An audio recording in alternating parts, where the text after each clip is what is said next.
तो बिल्कुल सारी महिलाओं को, जितनी भी हमारी बहनें हैं, मैं उनको लेते हुए मैडम को on the screen ma'am, welcome ma'am, Yes, welcome. welcome. Vaishali Bande madam, Yes, welcome. Welcome madam, yes, welcome. welcome, ma'am. Halki be welcome on the screen, ma'am. Welcome ma'am, welcome, most welcome. Thank you, thank you, thank you ma'am. और मेरी screen आपको दिख रही है ma'am?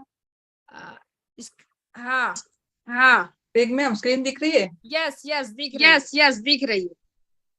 अच्छा, तो मैं अपनी बात को शुरुआत करती हूँ। कहते, हमारे कबीर जी कहते हैं कि गुरु गोविंद दोऊ खड़े काकू लागे पाप, और बलिहारी कुरी अपनी गोविंद दियो बताए। कबीर जी कहते हैं कि गुरु और गोविंद जब दोनों खड़े हैं, तो जो पहला श्रेय वो जाता है वो गुरु को जाता है, क्योंकि गुरु ही हमें गोविंद तक जाने का मार्ग बताते हैं। तो ऐसे मेरे गुरुदेव बीसी सर को मेरा कोटि कोटि प्रणाम। और आज जितने भी मेरी अपराजिता बहनें यहाँ बैठी हुई है, जो रोज अपना खिलखिलाता हुआ चेहरा और अपनी मधुर वाणी को लेके आती है, ऐसी सभी अपराजिता बहनों को मेरा प्यार भरा नमस्कार। और हमारे योग गुरु जो कहते हैं कि करो योग और रहो निरोग, ऐसे हमारे गुरुदेव जितेंद्र सर को भी मेरा बहुत बहुत प्रणाम। और जितने भी साथी आज यहाँ जुड़े हुए हैं, कहते कि सर तो कहते ये आपका मायका है, तो मायके में सब भाई बहन है, तो ऐसे सब मेरे भाई बहनों को मेरा नमस्कार।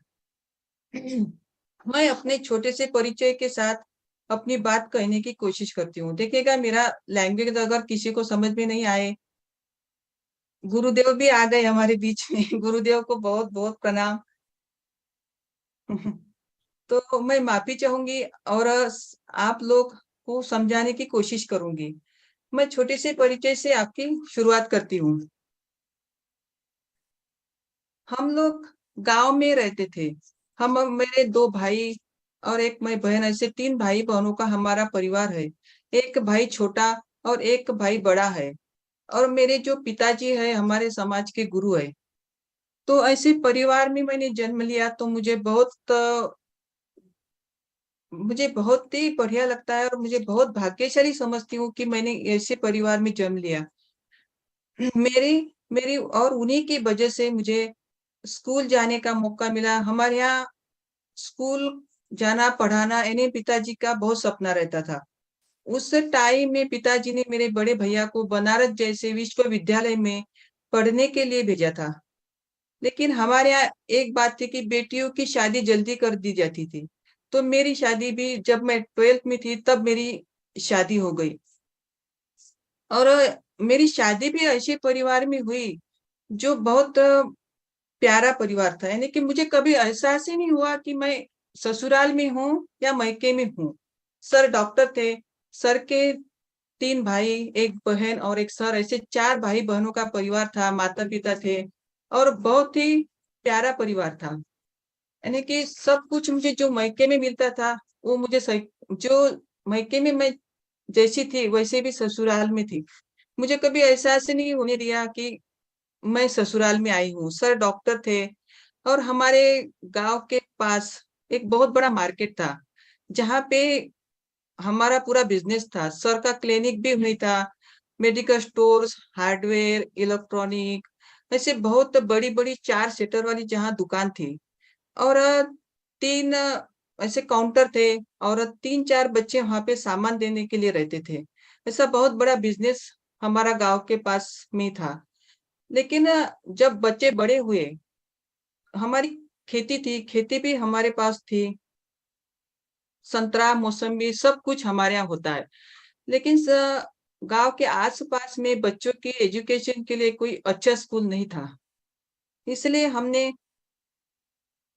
सर बोलने लगे कि हमें बच्चों को पढ़ाना ही है तो हम अच्छे स्कूल में पढ़ाएंगे। और हम नागपुर में बच्चों को पढ़ाने के लिए शिफ्ट हो गए। हमारा एक ही सपना लेके हम नागपुर में आए थे कि बच्चों को अच्छे अच्छे स्कूल में पढ़ाए। तब बच्चों की अच्छे स्कूल में एडमिशन हो गई। नागपुर के जाने माने हॉस्पिटल में सर ने नौकरी ज्वाइन कर ली। और कुछ टाइम बचता था, उस टाइम में सर बोले कि मैं खुद का क्लिनिक भी खोल लेता हूँ, और खुद का क्लिनिक भी खोल लिया। और क्लिनिक भी चालू हो गया, सब यानी कि सब सेटल हो गया था।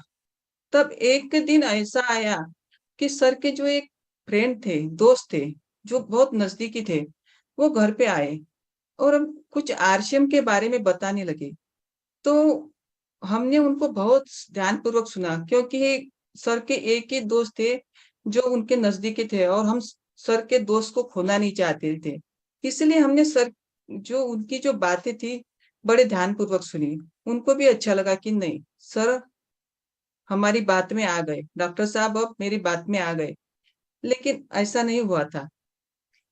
एक दिन हमारे यहाँ गुरुदेव इरोज सर और रंजीत सर आए और कहने लगे कि डॉक्टर साहब, इस बिजनेस को आप समझिए, ये बहुत बड़ा भविष्य का बिजनेस है। इरोज सर कहते थे कि सर इसमें बहुत आएगा, दवाई आएगी, ये आपको जो क्लिनिक में लगेगा वो भी आएगा, ऐसे वो बताते थे। लेकिन सर को कोई उस बात में कोई इंटरेस्ट नहीं था। सर उन विषय पे कोई बात सुनने को तैयार ही नहीं थे। लेकिन सर आते रहे और बताते रहे।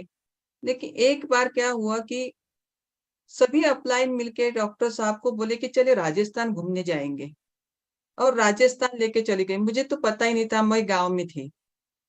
तब डॉक्टर साहब को सभी अपलाइन मिलके राजस्थान लेके गए। उनका तो राजस्थान एक बहाना था, सिर्फ उनको भीलवाड़ा लेके जाना था और कंपनी दिखानी थी। तब जब मैं भीलवाड़ा में, पता नहीं क्या हुआ, क्या जादू हुआ, ये मुझे कुछ पता नहीं। लेकिन मैं जब गांव से घर आई तो मैंने घर में देखा कि यानी पूरा माहौल ही बदला बदला लग रहा था। मुझे ऐसा लग रहा था कि मैं अपने घर में आई कि कोई पराये घर में आई हूँ। जहाँ मेरा साबुन सब रहता था, नमक मसाला, वहां सब आरसीएम का नमक, आरसीएम का मसाला, आरसीएम की अगरबत्ती, आरसीएम की बेडशीट, ये सब कुछ आरसीएम का। और घर पे डेली मीटिंग चालू हो गई सर पे, यानी कि सर डेली घर पे भी मीटिंग लेते थे। जहाँ हॉस्पिटल से आते थे तो एक मीटिंग उनकी हो जाती थी, उसके बाद क्लिनिक बंद करके आते थे तब भी मीटिंग लेते थे। जैसे सर का डेली का रूटीन था। उनको दिमाग में पता नहीं भीलवाड़ा में क्या हुआ, तो ये तो मुझे पता नहीं, लेकिन पूरा बदलाव दिख रहा था। एक दिन रात में सर होम मीटिंग लेके आ रहे थे, तो क्या हुआ कि उनका बीच में ही टू व्हीलर से एक्सीडेंट हो गया। तब वो जहाँ उनका इलाज चल रहा था, वो डॉक्टर साहब ने बोला कि डॉक्टर साहब आपको ना 2 महीने रेस्ट करना पड़ेगा, क्योंकि उनकी जो मुंह की जो गाल वाली जो हड्डियां थी वो यहाँ से पूरी टूट गई थी। तो इसकी वजह से उनको ना बोलना, उनका पूरा बोलना बंद था और खाना भी बंद था। बोले कि आपको सिर्फ दूध जूस ऐसा पीना है। तो जब डॉक्टर साहब 2 महीने घर पे रहे तो ना क्लिनिक से 1 रुपया आया, ना नौकरी से 1 रुपया आया। जहाँ नौकरी करते थे उन्होंने ये नहीं बोला कि कोई बात नहीं 2 महीने का हम दे देंगे, नहीं, उन्होंने 1 रुपया भी नहीं दिया। ना क्लिनिक से 1 रुपया आया। लेकिन एक मजे की बात ऐसी हुई कि आरसीएम का 2 महीने का चेक आया। हमने मेरे लिए ये मायने नहीं रखता था कि वो कितना आया, लेकिन ये बहुत बड़ी बात थी कि चेक आया, ये नहीं देखा कि कितना है। लेकिन उससे से खुशी हो रही थी कि हमने तो कुछ नहीं किया, माल ही लाया था, तो 2 महीने का चेक आया। जहाँ पे इतना इन्वेस्ट किया था, जहाँ हमने क्लिनिक खोला था, इतना इन्वेस्ट किया था, सिर्फ 2 महीने नहीं बैठे तो कुछ नहीं आया, पूरा बंद था। और इस सिस्टम से सिर्फ हमने घर का सामान बदला तो हमारे यहाँ 2 महीने का चेक आया। ऐसा यानी कि बहुत अलग फील हो रहा था। उसके बाद में डॉक्टर साहब बोलने लगे कि मुझे अब आरसीएम करना है। तब सर ने क्या किया कि नौकरी छोड़ दी। मुझे बोले कि मुझे फुल टाइम ही आरसीएम करना है। नौकरी छोड़ दी और उसके कुछ 2-3 महीने बाद अपना क्लिनिक भी बंद कर दिया और फुल टाइम आरसीएम में लग गए। तब ऐसा हुआ कि नौकरी बंद और क्लिनिक बंद, तो पैसा आना बंद। घर में कुछ नहीं आता था, क्योंकि हम गांव का पहले ही सब छोड़ छाड़ के आ गए थे। इसके बाद में क्या हुआ कि ऐसी परिस्थिति हम पे आ गई कि वो कहते ना सिकंदर राजा की कहानी, सिकंदर राजा अपने सैनिक के जाने के बाद जो पीछे का पुलिया तोड़ देता था, इसलिए वो जीतता था। तो हमने भी पीछे का पुलिया तोड़ दिया था। अब एक ही मकसद था, आगे जाना है और जीत के दिखाना है। जो लोग हम पे हंसते थे जब क्लिनिक बंद किया था, जब नौकरी छोड़ी थी, तो घर वाले बोल रहे थे कि पागल हो गए आप लोग, क्या करोगे, नौकरी छोड़ोगे तो बच्चे कैसे पढ़ाएंगे, इतने बड़े स्कूल में बच्चे पढ़ रहे हैं, कैसे करोगे, क्या करोगे। लेकिन सर का विजन क्लियर था, क्योंकि सर जो बीसीजी की बात थी वो सुनकर सोते थे और जब उठते थे तो उसी को सुनते थे कि आपके परिवार को आप पे विश्वास हो या ना हो, आपकी पत्नी को आप पे विश्वास हो या ना हो, आपके समाज को आप पे विश्वास हो या ना हो, लेकिन मुझे आप पे पूरा विश्वास है। आप सक्सेस हो सकते हैं, आप सक्सेस हो सकते हैं। ये हमारे यहाँ सुबह शाम डेली कैसेट बजती थी। तो इसी के साथ सर लगे रहे और मैं भी अब सर को पूरा साथ दे रही थी। मीटिंग में, सेमिनार में मैं सर के साथ जाती थी और जो भी सर को मैंने बोल दिया कि अब आपको ना घर का कुछ टेंशन लेना है और ना बच्चों का, सब मैं संभाल दूंगी, आप सिर्फ अपना बिजनेस संभालिए। फिर सब कुछ बदलने लगा और हमारी रॉयल्टी आई तो पैसे आने लगे। उसके बाद में टेक्निकल पर, स्टार पर, ऐसे सब अचीवमेंट होने लगे और इस इंडस्ट्री ने इतना कुछ दिया, मान सम्मान प्यार सब मिलने लगा। और हवाई जहाज जैसी भी यात्रा हमको इस इंडस्ट्री से मिली। हमने इस हवाई यात्रा में हमारी गुरु माता बेग मैडम भी हमारे साथ थी, तो हमने बहुत इंजॉय किया। लेकिन बेग मैडम के लिए दुखित बात थी कि सर उनके साथ नहीं थे और हमारे लिए खुशनसीब की बात थी कि हमारे साथ गुरु माता थी। ऐसे हमने बहुत इंजॉय किया और एक हमने अच्छी सी शोरूम से गाड़ी खरीदी। अब जो जो हमने इस सिस्टम से जो ड्रीम देखे थे वो सब पूरे होने लगे। और हमारी बेटी है जो आज टॉप 5 जैसे कॉलेज में, मुंबई जैसे शहर में टॉप 5 के कॉलेज में पढ़ रही है। मेरा सबसे बड़ा सपना था कि मैं बच्चों को अच्छे स्कूल से, अच्छे कॉलेज से एजुकेशन दूं और वो मेरा सपना पूरा हो गया। अगर हम ये सिस्टम के साथ नहीं जुड़े होते, इस पॉजिटिविटी के साथ नहीं रहते, तो मुंबई से जैसे शहर में और वो जो टॉप 5 का कॉलेज है उसमें पढ़ाना ये हमारे लिए संभव नहीं था। लेकिन सिस्टम ने सब कुछ दिया, सब सपने पूरे होने लगे और वाराणसी जैसे शहर में भी हमारा बहुत बड़ा सत्कार हुआ।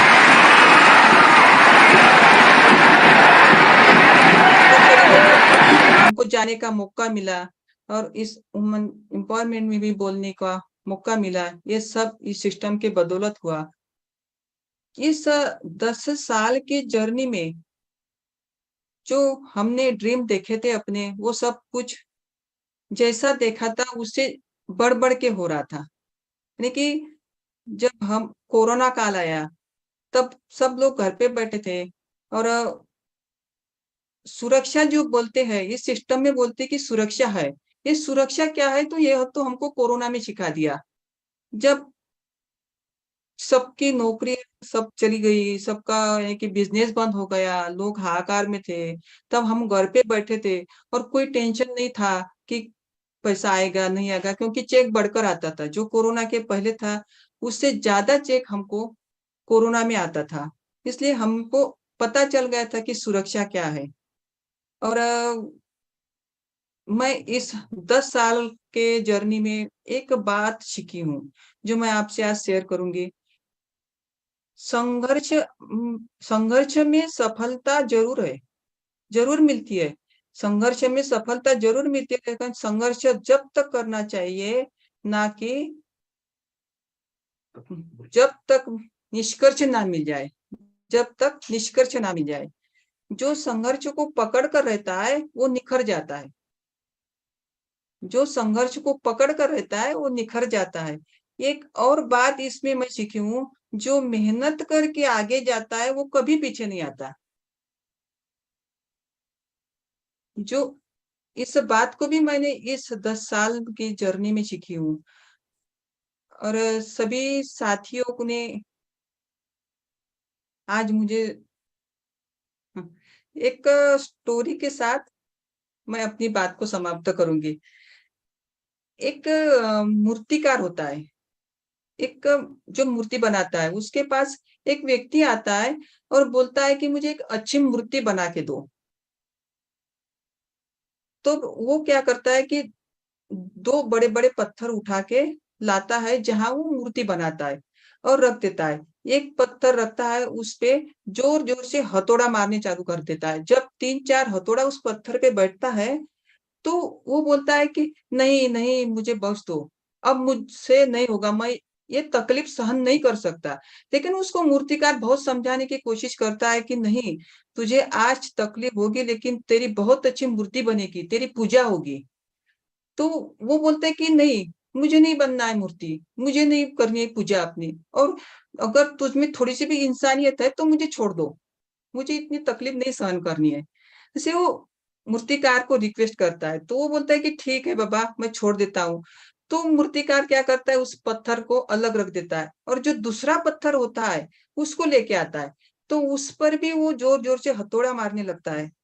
तब वो जो पहला पत्थर होता है, वो उसको बोलता है कि तू भी रो ले और उसको उनको बोल दे कि मुझे नहीं बननी है मूर्ति और मुझे बख्श दे। लेकिन वो बोलता है कि नहीं, मैं थोड़ा-सा सहन कर लेता हूँ, यानी कि मैं थोड़ी-सी तकलीफ सहन कर लेता हूँ। वो ऐसे उसको बोलता है। तब क्या होता है कि ये जो दूसरा पत्थर होता है, उसकी बहुत अच्छी-सी मूर्ति बनकर तैयार होती है। और जो मूर्तिकार जिसने ऑर्डर दिया कि मुझे मूर्ति बना के दो, वो लेने आता है। तो वो बहुत सुंदर मूर्ति रहती है।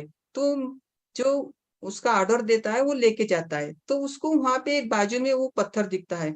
तो वो बोलता है कि इसका तुम क्या करते हो? तो वो बोला कुछ नहीं, पड़ा है ये पत्थर। तो वो बोलने लगता है कि ठीक है, मैं ये मूर्ति के साथ ये पत्थर को भी लेके जाता हूँ, क्योंकि मैं मूर्ति रखूँगा तो नारियल फोड़ने के लिए कुछ चाहिए। तो वो मूर्तिकार उसको दे देता है और वो मूर्ति और वो पत्थर लेके चला जाता है। मूर्ति अपनी बिठाता है, उसके बाजू में वो पत्थर रख देता है। अब उस पत्थर पे क्या होता है कि डेली 10-10 मिनट में नारियल फूटते हैं और वो डेली रोता है। तो उसका जो दूसरा वाला जो पत्थर रहता है जिसकी मूर्ति बनती है, उसको समझाता है कि अगर तू पहले रो लेता, अगर तू पहले थोड़ा-सा सह लेता, तो अगर पहले थोड़ा-सा रो लेता, तो आज ये रोज की तुझे जो मिल रहा है ना, रोज का जो दर्द मिल रहा है, तू रोज रो रहा है, ये तुमको नहीं मिलता। तो देखिए, इसी तरह हमें डर के हमको छोड़ना नहीं है। अगर आप बन बन गए, तो ऐसे बन जाओगे जिसकी आप कल्पना भी नहीं कर सकते। इसी बात के साथ मैं अपनी बात को समाप्त करती हूँ और सभी ने मुझे सुना कि मुझे सहा नहीं, पता नहीं। तो मैं सभी से अगर किसी को बुरा लगा हो तो माफ़ी चाहती हूँ और गुरुदेव को प्रणाम करते हुए थैंक यू, धन्यवाद।